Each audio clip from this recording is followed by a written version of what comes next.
राधे राधे। आज मैं आपको कार्तिक पूर्णिमा की व्रत कथा सुनाती हूँ।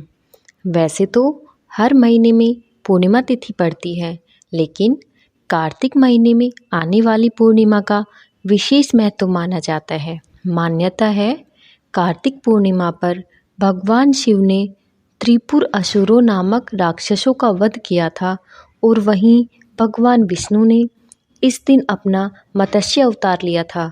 वहीं इस दिन गुरु नानक देव जी का भी जन्म हुआ था, इसलिए इस दिन को प्रकाश पर्व और गुरु पर्व के रूप में भी मनाया जाता है। कार्तिक पूर्णिमा साल में आने वाले सबसे शुभ दिनों में से एक है।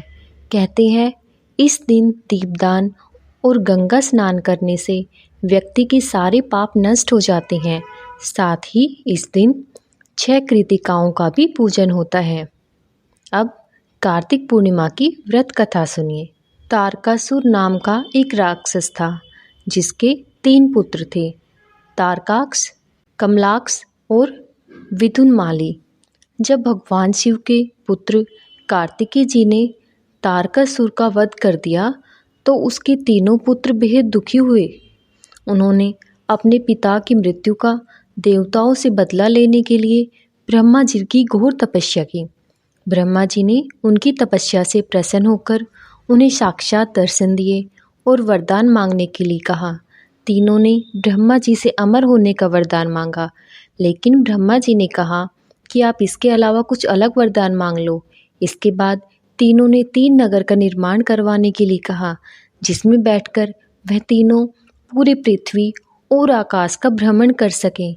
और जब 1000 वर्ष बाद हम एक जगह पर मिले तो तीनों नगर मिलकर एक हो जाएं और जो भी देवी देवता अपने एक बाण से इन तीनों नगरों को नष्ट करने की ताकत रखता हो, वही हमारा वध कर सके।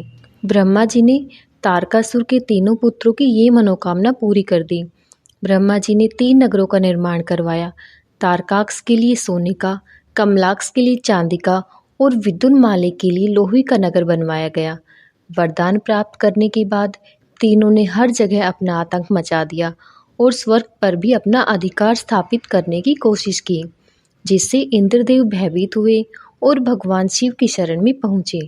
इंद्रदेव की बात सुन महादेव ने एक दिव्य रथ का निर्माण किया और एक ही बाण से तीनों नगरों को नष्ट कर त्रिपुर असुरों का वध कर दिया। कहते हैं, इसके बाद से ही भगवान शिव त्रिपुरारी कहलाए। तो यह थी कार्तिक मास की पूर्णिमा की व्रत कथा। कार्तिक पूर्णिमा के दिन गंगा स्नान करने मात्र से व्यक्ति के सभी दुख और परेशानियां दूर हो जाती हैं और व्यक्ति को श्री हरि की कृपा प्राप्त होती है। इस दिन दीपदान भी किया जाता है। वैसे तो हिंदू धर्म में हर पूर्णिमा का अपना अलग महत्व है, लेकिन कार्तिक में पड़ने वाली पूर्णिमा का विशेष महत्व होता है।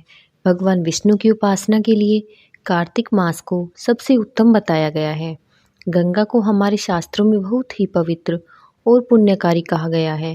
कहते हैं कि गंगा में स्नान मात्र से सारे पाप धुल जाते हैं। पौराणिक कथाओं के अनुसार इस दिन देवता गंगा में स्नान करने के लिए पृथ्वी पर आते हैं।